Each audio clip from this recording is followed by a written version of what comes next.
Hello friends, हम सीख रहे हैं अल्फ्रेड लॉर्ड टेनिसन के वर्क्स। और फ्रेंड्स, वर्क्स में हम जो इम्पोर्टेंट पोएम्स हैं उनको डिस्कस करते चलते हैं।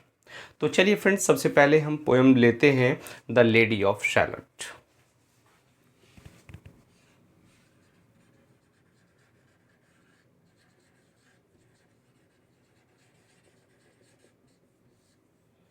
द लेडी ऑफ शैलट ये क्या है? ये एक्चुअल में फ्रेंड्स एक रोमांटिक बैलेड है। ये जो पोएम है ये रोमांटिक बैलेड है। अपीयर्ड हुई इन 1832, 1832 में इन पोएम्स 1832।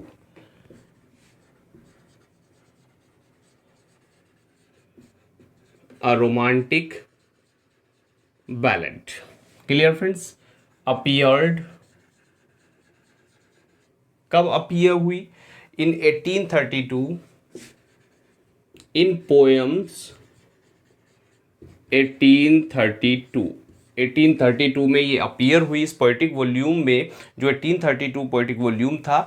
और ये जो लिखी गई फ्रेंड्स, ये 1832 में ही ये कंपोज की गई। क्लियर? और chiefly deals with the love of lady Shalott. Lady Shalott का लेंसलोट है, एक कैरेक्टर लेंसलोट के प्रति जो प्रेम है उसको ये जो बैलेड है वो बताती है। Clear friends? Deals with the love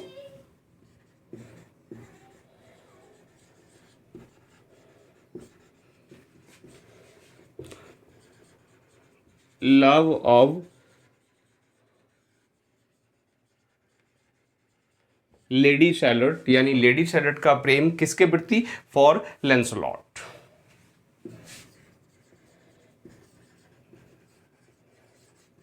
और ये जो कैरेक्टर है फ्रेंड्स लेंसलॉट, ये कौन थे? One of the knights of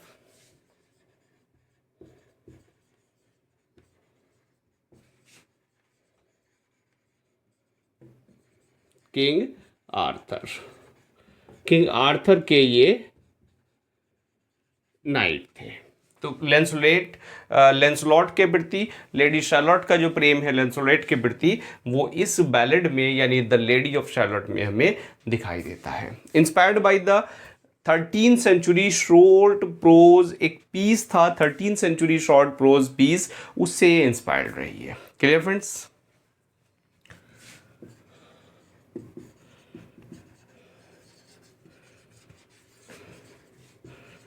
13th century short prose piece. और उस शॉर्ट प्रोज पीस का जो नाम था वो था फ्रेंड्स डोना डी स्केलोटा। और स्केलोटा से ही वर्ड जो है वो शैलट आ गया। Clear friends? तो डोना डी स्केलोटा है, ये एक शॉर्ट प्रोज पीस था 13th सेंचुरी का। इससे ये पोएम वो इंस्पायर होके ऑथर ने लिखी। और जो लेडी ऑफ शैलट है वो रहती है एक आइलैंड कासल में इन अ रिवर साइड।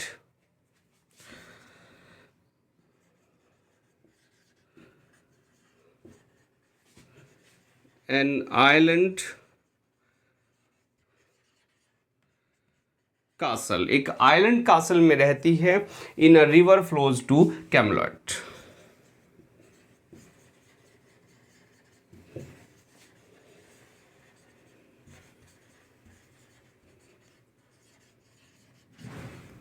बात क्लियर फ्रेंड्स?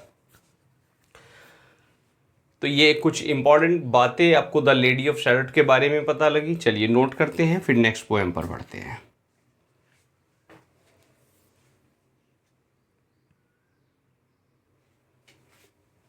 फ्रेंड्स, इनकी एक बड़ी famous poem in memoriam, in memoriam की बात कर लेते हैं। इन memoriam,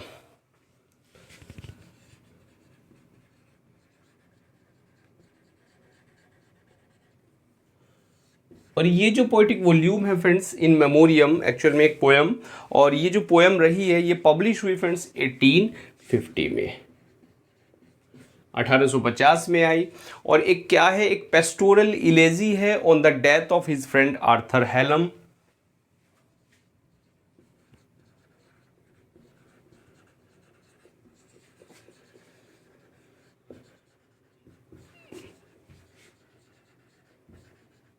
on the death of Arthur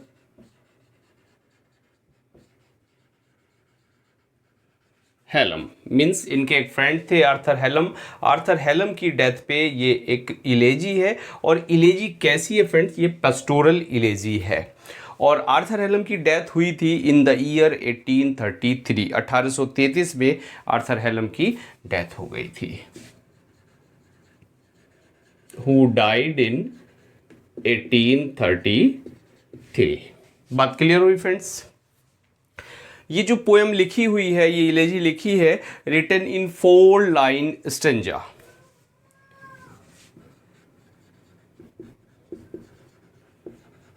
written in 4 lines stanza. और अगर यहां मीटर की बात करें तो आयम्बिक टेट्रामीटर में लिखी हुई है।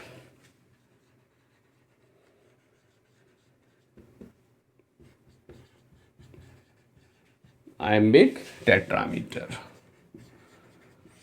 बात क्लियर फ्रेंड्स।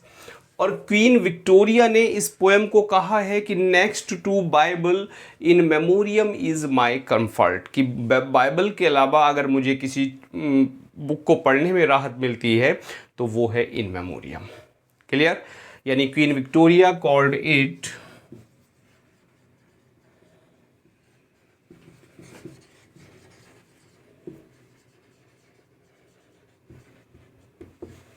क्या कहा है कि next to Bible In Memoriam is my comfort.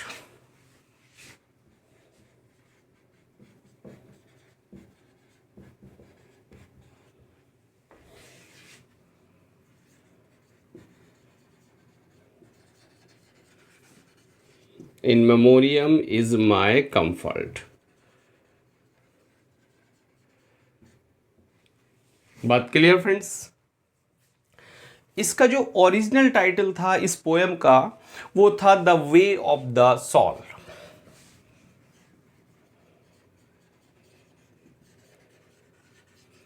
The original title of this poem the way of the sol.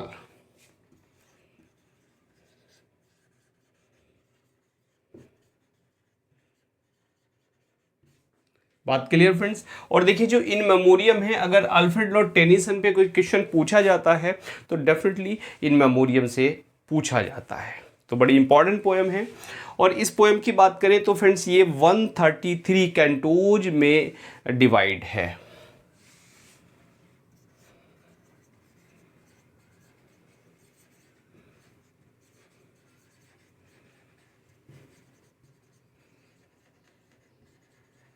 और एक बार ये पीजीटी में क्वेश्चन आया भी है, कितनी कैंटोज में ये पोएम डिवाइड है, तो 133 में। और फ्रेंड्स 133 में इसी में प्रोलोग और जो इपिलोग है वो दोनों इसी में इंक्लूड है। मीन्स लिख सकते हैं आप आगे, इंक्लूड्स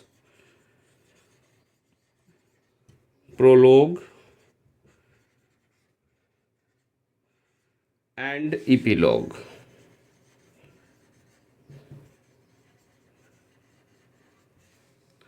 बात क्लियर हुई फ्रेंड्स। तो चलिए नोट करते हैं, फिर इस पोएम की हम इंपॉर्टेंट जो कोट्स हैं उनको डिस्कस करते हैं।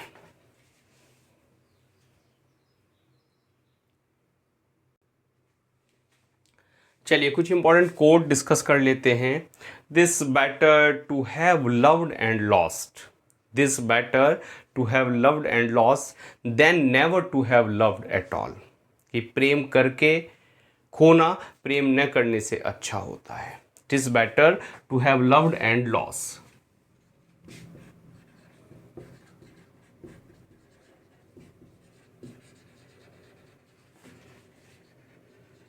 Loved and lost. Clear friends. It is better to have loved and loss, कि जो लॉस्ट जो प्रेम है वो करना बेटर होता है और करके खोना बेटर होता है, than never to have loved at all.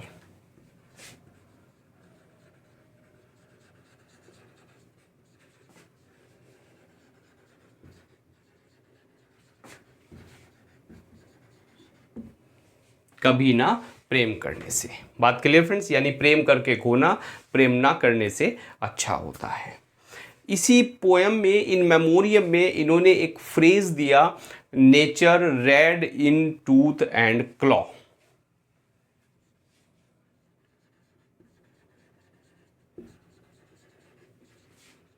और ये जो फ्रेज दिया फ्रेंड्स, बड़ा फेमस फ्रेज है, अक्सर ये क्वेश्चन पूछा जाता है कि nature red in tooth and claw किसने कहा या कहाँ ये फ्रेज दिया।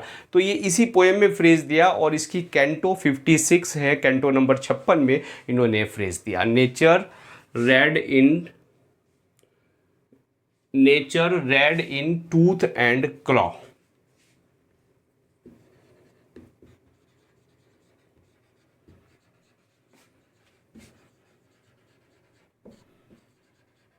इन कैंटो नंबर 56 में ये फ्रेज है कॉइन किया। He seems so near and yet so far. He seems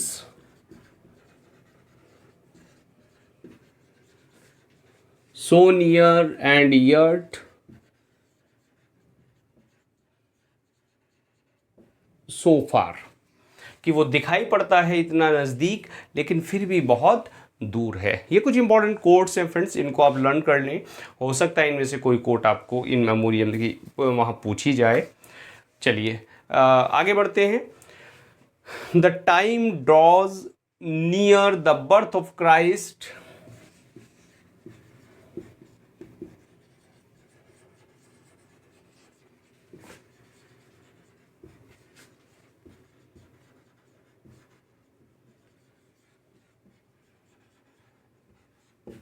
The time draws near the birth of Christ.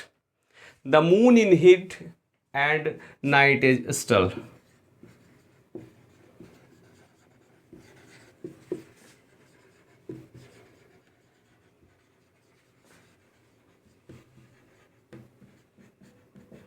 Is still.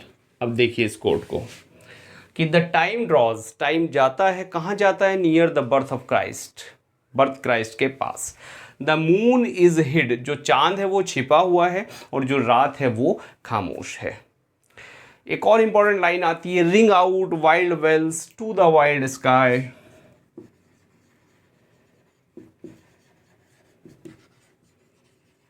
Ring out wild bells to the wild sky.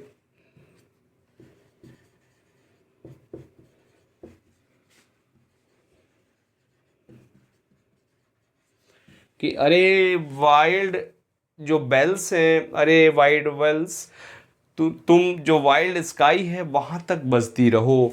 The ring out wild bells to the wild sky, the flying cloud.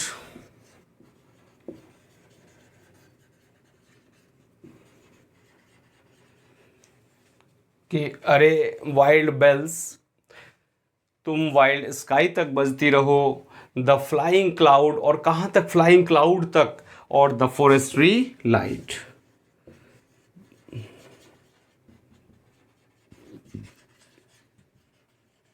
बात clear friends. इसके बाद है the year is dying, जो समय है वो मर रहा है, जो वर्ष है वो जा रहा है। The year is dying in the night.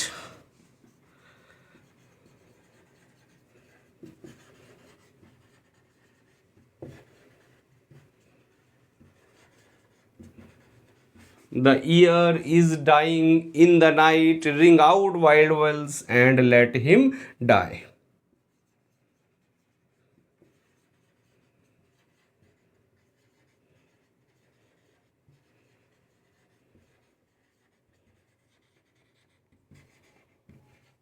कि जो समय है वो जा रहा है, वो रात में मर रहा है, और तुम बजती रहो वाइल्ड वेल्स और उसको चले जाने दो। एक और बड़ी फेमस कोट यहाँ आती है इस पोएम से, फॉर मैन में कम एंड मैन में गो, कि आदमी आएंगे और जाएंगे but I go on for ever, लेकिन मैं हमेशा ही चलता रहूँगा। क्लियर फ्रेंड्स, फॉर मैन में कम एंड मैन में गो, मैन में कम and man may go, but I go on forever.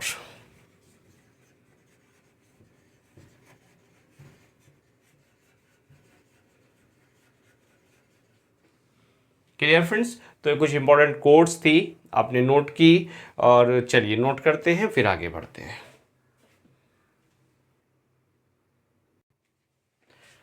चलिए फ्रेंड्स, अब आगे बात कर लेते हैं नेक्स्ट पोएम की, the charge of the light brigade.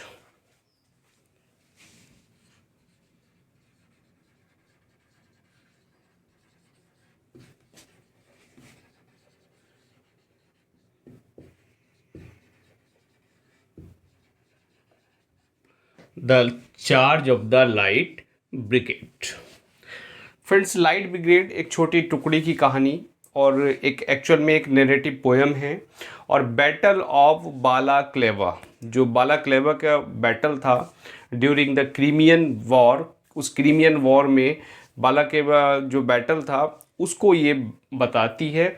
और एक सुसाइडल कैवलरी की ये एक शौर्य गाथा है। Clear friends? और इस पोएम की बात करें तो ये with in a few minutes, कुछ मिनट में ही ए.एल. टेनीसन ने लिख दी। और कंपोजिंग की बात करें तो 1854 में ये लिखी गई और 1854 में ही ये पब्लिश हुई इन द एग्जामिनर।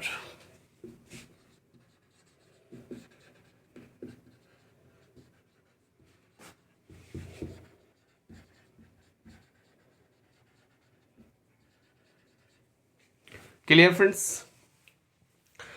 और एग्जामिनर, जस्ट ए मिनट। और ये क्या है फ्रेंड्स? एक नैरेटिव पोएम है, battle of बालाक्लेवा।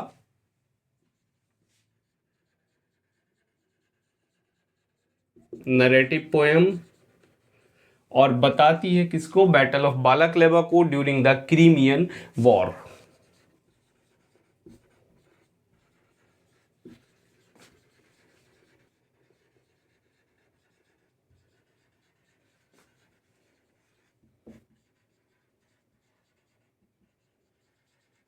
During the Crimean war.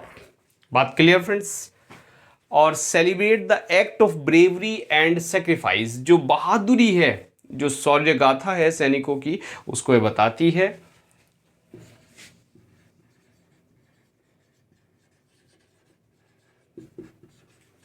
Celebrates the act of bravery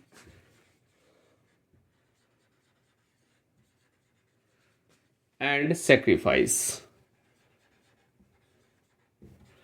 और फ्रेंड्स, लगभग ये 600 650 जो सोल्जर्स थे उनकी एक टुकड़ी थी जो लड़ने के लिए आगे जा रही थी। और इसमें से मीन्स चारों तरफ ऐसा लग रहा था जैसे घिर गए ये। और उसके बाद जो है इसमें लगभग ऐसा माना जाता है कि लगभग 40% कैजुअलिटी हुई थी इन सैनिकों के साथ। Clear friends? तो चलिए कुछ कोड्स हैं इसकी इंपॉर्टेंट, उनको हम ले लेते हैं। Half a league, half a league, half a league onward,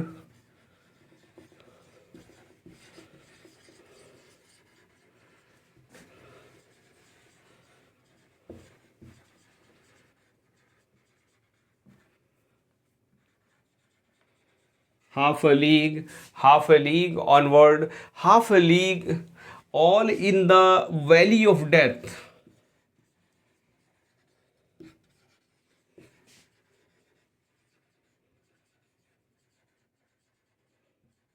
देखिए क्या लाइन है, half a league onward,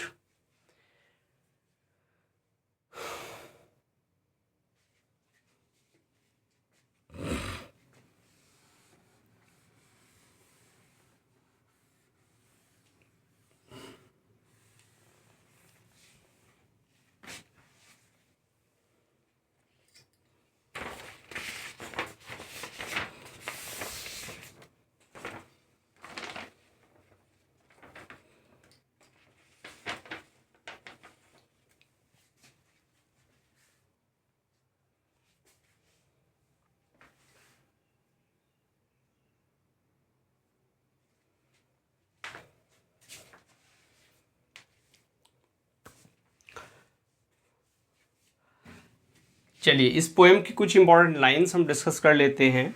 half a league, half a league, half a league onward, all in the valley of death road the 600। Half a league, half a league, बड़ी प्यारी line friends.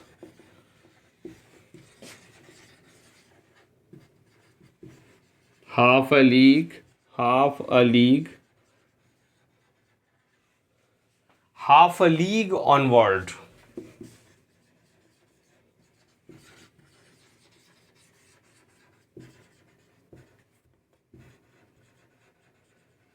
Clear. Half a league, half a league, half a league onward, all in the valley of death road the 600।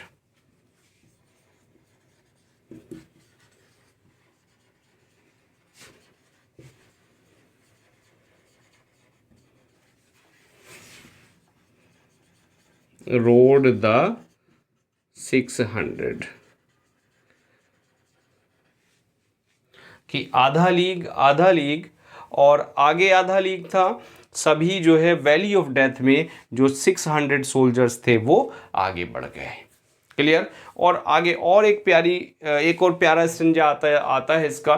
Cannon to right of them, cannon to left of them, cannon to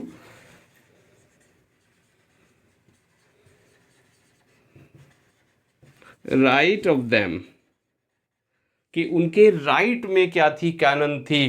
cannon to left of them,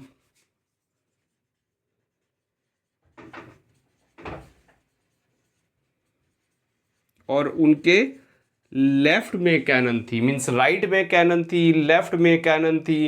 cannon in front of them, cannon उनके सामने थी। Volleyed and thundered,